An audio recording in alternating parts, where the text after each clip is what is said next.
Please like and subscribe my videos and see us. मैं संजीत कुमार आपका episode 67 में स्वागत करता हूं। आज हम लोग पढ़ेंगे एपिसोड 67। देखिए, इसके पहले वाला वीडियो में हमने विद्युत विस्थापन के बारे में पढ़ा था कि विद्युत विस्थापन का जो फार्मूला होता है, तो किसी माध्यम की परावैधता और विद्युत क्षेत्र के गुणनफल को हम लोग विद्युत विस्थापन कहते हैं। उसका फार्मूला बताए थे आपको कि वेक्टर डी बराबर होता है 1/4 पाई और Q बटा R स्क्वायर आर कैप। देखिए, इसमें आर कैप जो यूनिट वेक्टर होता है, जब हम लोग इसका मैग्नीट्यूड निकालते हैं तो दोनों तरफ मोड लेते हैं 1/4 पाई Q बटा R स्क्वायर और ये आर कैप हो जाएगा।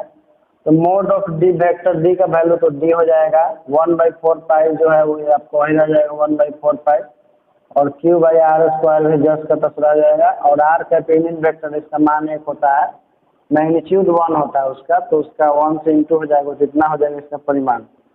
आज लिखिए गॉसीय सतह। गॉसीय सतह क्या होता है? गॉसीय सतह जिसको हम बोलते हैं गॉसियन सरफेस। Gaussian surface. देखिए, गॉसीय सतह क्या होता है कि वैसा सतह जो गॉस के नियमों का पालन करता है उसे गॉसीय सतह कहते हैं। जैसे मान लीजिए, पहले डिफिनेशन लिख लीजिए, उसके बाद हम लोग उसका डायग्राम बनाएंगे। वैसा सतह या तल, वैसा सतह या तल जो गॉस के नियमों का पालन करता है उसे गॉसीय सतह कहते हैं। वैसा सतह या तल जो गॉस के नियमों का पालन करता है उसे गॉसीय तल कहते हैं। उसके बाद डायग्राम बना लीजिएगा इस तरह से। जैसे मान लीजिए कि यहाँ पर कोई आवेश Q है जो किसी गोला के केंद्र पर स्थित हो और इसके चारों तरफ हम लोग जानते हैं कि विद्युत क्षेत्र होता है और इसके चारों ओर हम लोग क्या करते हैं, काल्पनिक सतह का निर्माण कर देते हैं और यही काल्पनिक सतह जो है आपका गॉसीय सतह होता है। इस तरह से इससे विद्युत क्षेत्र जो होगा चारों तरफ गुजरेगा। इसको आप ऐसे मान सकते हैं जैसे Q आवेश को एक इस तरह से बंद कर दीजिए, इसके सतह से उत्पन्न विद्युत क्षेत्र रेखाएं जो है बाहर की ओर सब गति करता है। तो ये जो है आपका गॉसीय सतह है जो गोल खींचा गया है। अब क्वेश्चन में देखिए, दिमाग में किसी का प्रश्न आ रहा होगा कि आखिर गॉसीय सतह हम लोग क्यों निर्माण करते हैं। तो गॉसीय सतह का निर्माण जो होता है किसी स्थान पर विद्युत क्षेत्र का मान ज्ञात करने के लिए किया जाता है। गॉस प्रमेय की सहायता से हम लोग किसी स्थान पर जब विद्युत क्षेत्र ज्ञात करते हैं तो उसके लिए हमको एक गॉसीय सतह की आवश्यकता पड़ती है। तो किसी स्थान पर विद्युत क्षेत्र का मान ज्ञात करने के लिए एक हम लोग काल्पनिक सतह का निर्माण करते हैं और उस काल्पनिक सतह की सहायता से उस किसी बिंदु पर हम लोग विद्युत क्षेत्र का मान ज्ञात करते हैं। तो दूसरे शब्दों में लिखिए गॉसीय सतह का डिफिनेशन। विद्युत क्षेत्र में किसी बिंदु पर विद्युत क्षेत्र की तीव्रता ज्ञात करने के लिए खींचा गया बंद काल्पनिक सतह या तल को गॉसीय सतह कहते हैं। समझ गए कि गॉसीय सतह आखिर किस लिए निर्माण किया जाता है? तो किसी स्थान पर विद्युत क्षेत्र का मान ज्ञात करने के लिए हम लोग गॉसीय सतह का निर्माण करते हैं। इसके बाद एक नोट लिखिएगा कि गॉसीय सतह के प्रत्येक बिंदु पर, गॉसीय सतह के प्रत्येक बिंदु पर बिंदु आवेश कोमा रैखिक आवेश कोमा पृष्ठीय आवेश या आयतन आवेशों के कारण विद्युत क्षेत्र रेखाओं का मान समान रहता है। विद्युत क्षेत्र रेखाओं का मान समान रहता है। जैसे देखिए, ये मान लीजिए कि यह है बिंदु आवेश और बिंदु आवेश के कारण यहाँ पर हम लोग गॉसीय सतह का निर्माण किए हैं।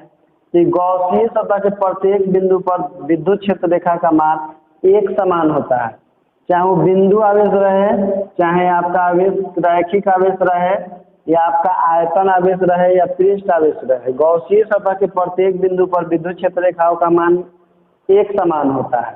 ठीक, तो गॉसीय सतह के किसी भी बिंदु पर बिंदु आवेश, रैखिक आवेश, पृष्ठ आवेश, आयतन आवेश, इन सभी के कारण विद्युत क्षेत्र के तीव्रता का भी मान समान होता है गॉसीय सतह के प्रत्येक बिंदु पर, और विद्युत क्षेत्र रेखाओं की संख्या भी एक समान होती है। इसके बाद लिखिए नोट 2, विद्युत क्षेत्र रेखाएं गॉसीय सतह पर लंबवत होती है। विद्युत क्षेत्र रेखाएं गॉसीय सतह पर लंबवत होती है। देखिए आप डायग्राम में देख सकते हैं, यह गॉसीय सतह है और यह विद्युत क्षेत्र है। यहाँ पर देखिए सतह के साथ कितना कोण बना रहा है, 90 डिग्री। यहाँ भी देख लीजिए सतह के साथ 90 डिग्री है, यहाँ भी आपको सतह के साथ कितना है, 90 डिग्री है। तो हम लोग बोल सकते हैं कि जो गॉसीय सतह होता है वो गॉसीय सतह के प्रत्येक बिंदु पर विद्युत क्षेत्र रेखाएं लंबवत होती है। चलिए इसके बाद हम लोग टॉपिक पढ़ेंगे गॉस प्रमेय के अनुप्रयोग। तो टॉपिक लिखिए गॉस प्रमेय के अनुप्रयोग।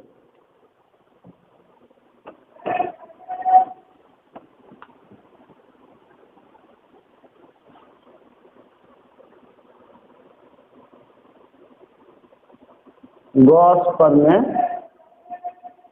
के अनुप्रयोग, एप्लीकेशन ऑफ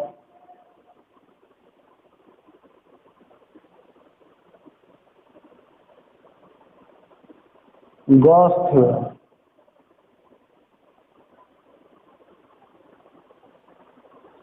पहला नंबर लिखिएगा, यदि मैं लिखूंगा तो लंबा हो जाएगा, आप लोग सुनकर लिख लीजिए। पहला नंबर है, एक समान रूप से आवेशित खोखले गोले के कारण किसी बिंदु पर विद्युत क्षेत्र की तीव्रता का व्यंजक। एक समान रूप से आवेशित खोखले गोले के कारण किसी बिंदु पर विद्युत क्षेत्र की तीव्रता का व्यंजक, उसका अंग्रेजी लिखिएगा expression of electric field intensity at a point due to a uniformly hollow charge sphere, due to a uniformly hollow charge sphere. इसका जो आवेशित गोला के कारण हमको विद्युत क्षेत्र का मान ज्ञात करना है गॉस प्रमेय का उपयोग करके, उसमें तीन स्थिति होता है। जैसे मान लीजिए कि यह आवेशित गोला है जिसके सतह पर आवेश Q जो है एक समान रूप से वितरित है, तो इसके केंद्र से r दूरी पर हम लोग कोई बिंदु P लेते हैं जहां पर विद्युत क्षेत्र का मान ज्ञात करते हैं। एक बार इसके सतह पर ज्ञात करते हैं बिंदु P लेकर, और एक बार बिंदु जो है सतह के अंदर लेते हैं। तो इसमें तीन स्थिति होता है आवेशित खोखला गोला के कारण विद्युत क्षेत्र निकालने का। तो आप स्थिति नंबर इसका ए लिखिएगा।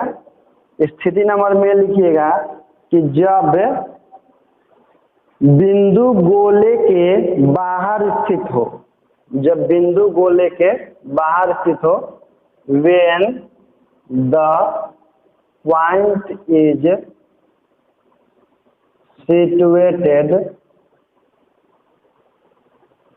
situated outside of the sphere। चलिए इसका डायग्राम बना लीजिएगा। सबसे पहले एक आवेशित खोखला गोला हम लोग बनाते हैं, जिस गोला की त्रिज्या मान लेते हैं कि इस गोला की त्रिज्या r है, जिसके केंद्र O है, और यह गोला जो है एक समान रूप से आवेशित है। यानी कि गोले के सतह पर जो आवेश Q जो है एक समान रूप से वितरित है। तो क्या कीजिए कि यहाँ पर आवेश Q दे दीजिए जो गोले के सतह पर एक समान रूप से वितरित है। उस गोला का कुछ नाम दे दीजिए। गोला का नाम है A और इसका केंद्र O है। हमको गोले के सतह से r दूरी पर कोई एक बिंदु P लेना है गोला के बाहर। तो गोला के बाहर हम लोग जिस पॉइंट पर बिंदु लेते हैं, जैसे मान लीजिए कि यहाँ पर हम लेते हैं बिंदु P, तो इसका दूरी जो है बिंदु P से केंद्र O के बीच की दूरी मान लेते हैं कि r है। और ये आपका गॉसीय सतह है। गॉसीय सतह जो है काल्पनिक सतह होता है। और गॉसीय सतह का निर्माण हम लोग क्यों करते हैं, तो किसी बिंदु पर विद्युत क्षेत्र की तीव्रता का मान ज्ञात करने के लिए। इसको नाम दे दीजिए, गॉसीय सतह का नाम है B, और लिख देते हैं हम लोग कि ये कैसा सतह है, गॉसीय सतह है। तो गॉसीय सतह के बिंदु P पर गोला के केंद्र O से r दूरी पर हमको विद्युत क्षेत्र की तीव्रता का मान ज्ञात करना, जिसमें गोला की त्रिज्या r है। तो डायग्राम बना लीजिए और इसके बारे में लिखिए। माना कि O केंद्र तथा R त्रिज्या वाला A एक खोखला गोलीय चालक है जिसके सतह पर प्लस Q आवेश एक समान रूप से वितरित है तथा गोले के केंद्र O से स्मॉल r दूरी पर बिंदु P की सहायता से एक गॉसीय तल B का निर्माण करते हैं। B का निर्माण किया गया है। तो बिंदु P पर हमें विद्युत क्षेत्र की तीव्रता ज्ञात करना है। तो बिंदु P पर हमें विद्युत क्षेत्र की तीव्रता ज्ञात करना है। देखिए डायग्राम बनाने के बाद मानने का जो प्रोसेस है बड़ा आसान होता है। मान लेते हैं कि O केंद्र और R त्रिज्या वाला A गोला है जिसके सतह पर प्लस Q आवेश एक समान रूप से वितरित है तथा गोले के केंद्र O से R दूरी पर एक बिंदु P है जिस बिंदु P पर हमको विद्युत क्षेत्र की तीव्रता का मान ज्ञात करना है। फिर से एक बार सुन लीजिए। माना कि O केंद्र तथा R त्रिज्या वाला A एक गोलीय चालक है जिसके सतह पर प्लस Q आवेश एक समान रूप से वितरित है तथा गोले के केंद्र O से R दूरी पर एक बिंदु P है जहां पर हमको विद्युत क्षेत्र की तीव्रता का मान ज्ञात करना है। तो चलिए इसके बाद लिखिएगा, इसलिए गॉसीय सतह B से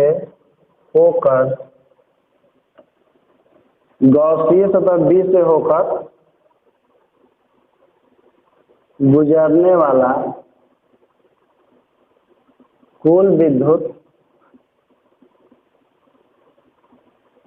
फ्लक्स फाई बराबर E इंटू 4πr²। इसको मान लेंगे हम लोग समीकरण में।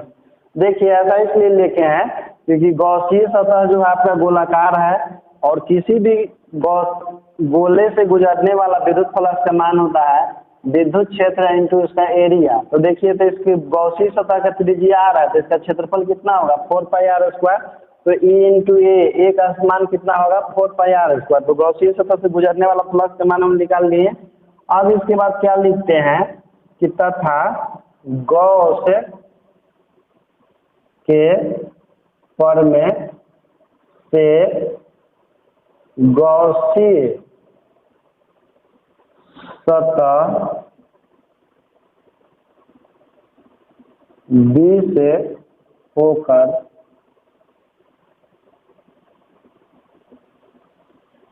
गुजरने वाला कुल विद्युत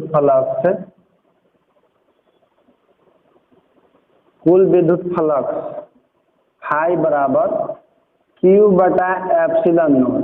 इसको मान लेंगे हम लोग इक्वेशन को। देखिए इसको समझ लीजिए। हम लोग गॉस प्रमेय से जानते हैं कि किसी भी बंद सतह से होकर गुजरने वाला जो फ्लक्स का मान होता है बंद सतह के भीतर उपस्थित आवेश का 1/ε0 गुना होता है। तो देखिए गॉसीय सतह का B है वो अलग बात है कि आवेश Q जो है इसके सतह पर समान रूप से वितरित है लेकिन ये पूरा आवेश Q जो है इस सतह के अंदर ही है। तो गॉसीय सतह से होकर गुजरने वाला जो फ्लक्स का मान होगा तो बंद सतह के भीतर उपस्थित आवेश का 1/ε0 होगा। तो देखिए लिखें गॉस प्रमेय से गॉसीय सतह B से होकर गुजरने वाला कुल विद्युत फ्लक्स जो फाई बराबर बंद सतह के भीतर उपस्थित आवेश का 1/ε0। इसको मान लेंगे हम लोग इक्वेशन 2।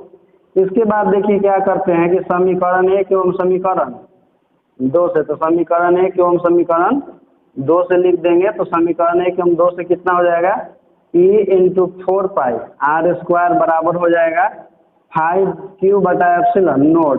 हमको विद्युत क्षेत्र का मान ज्ञात करना था बिंदु P पर। बिंदु P पर के देखिए क्या लिख देंगे कि 4πr² को नीचे भेज देंगे तो क्या हो जाएगा 1/4πr² और Q/ε0 हो जाएगा। अब देखिए इसको हम लोग थोड़ा अच्छा से लिख देते हैं सजा करके। देखिए 1/4πε0 और Q/r²। यह जो है आपके बिंदु P पर विद्युत क्षेत्र का मान हो गया। ऐसे भी हम लोग पहले से जानते थे कि किसी आवेश से r दूरी पर विद्युत क्षेत्र का मान E बराबर 1/4πε0 Q/r² होता है। इसके बाद यहाँ पर लिख लीजिएगा बगल में कि यह जो विद्युत क्षेत्र का मान है, यह विद्युत क्षेत्र का मान ठोस गोला एवं खोखला गोला दोनों के कारण होता है। यह विद्युत क्षेत्र का मान ठोस गोला एवं खोखला गोला दोनों के कारण होता है। यदि यह गोला ठोस होता है, अंदर से भरा हुआ है, अंदर से खाली है, यदि गोला ठोस भी होता तो इसके केंद्र से विद्युत क्षेत्र का मान बिंदु P पर उतना ही होता जितना कि खोखला गोला के कारण होता है। और इसको भी हम लोग इसी प्रोसेस से निकालते हैं, लेकिन अंदर में खोखला नहीं दर्शाते हैं, अंदर में हम लोग गोला को क्या कर दर्शाते हैं, ठोस दर्शा देते हैं। तो लिख लिए कि यह विद्युत क्षेत्र का मान खोखला गोला एवं ठोस गोला दोनों कारण होता है। इसके बाद लिखिएगा इसको सदिश रूप में। देखिए सदिश रूप में हम लोग क्या करते हैं इसको कि सदिश रूप में, सदिश रूप में का मतलब होता है इन वेक्टर फॉर्म। इन वेक्टर फॉर्म, वेक्टर फॉर्म देखिए इसका क्या हो जाएगा, लिख देते हैं वेक्टर ई बराबर हो जाएगा आपका 1/4 पाई एप्सिलॉन नॉट क्यू बटा आर स्क्वायर, और यहाँ पर क्या हो जाएगा आर कैप हो जाएगा। तो ये आपका सदिश रूप में हो गया, जहाँ आर कैप क्या है, एक यूनिट वेक्टर है। किसके दिशा में, तो विद्युत क्षेत्र की दिशा को रिप्रेजेंट करने के लिए हम लोग इसी के डायरेक्शन में एक यूनिट वेक्टर आर कैप लगा देते हैं, जो बिंदु P पर विद्युत क्षेत्र की दिशा को बताता है।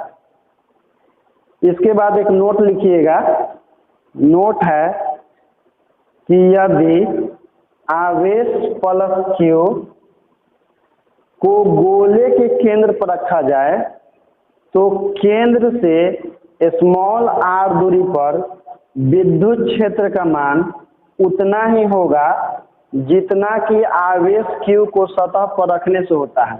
देखिए कहने का मतलब है कि यदि हम लोग क्या किए हैं कि आवेश Q को सतह पर रखे हैं, तो सतह पर रखे हैं तो विद्युत क्षेत्र का मान आया है E बराबर 1/4 पाई एप्सिलॉन Q बटा आर स्क्वायर है। यदि सतह पर के संपूर्ण आवेश को हम लोग गोले के केंद्र पर रख दें, यहाँ पर ना रख दें, यहाँ पर रख दें, तो वहाँ इसके कारण बिंदु P पर विद्युत क्षेत्र का मान उतना ही होगा जितना कि गोला के सतह पर रखने से हुआ है।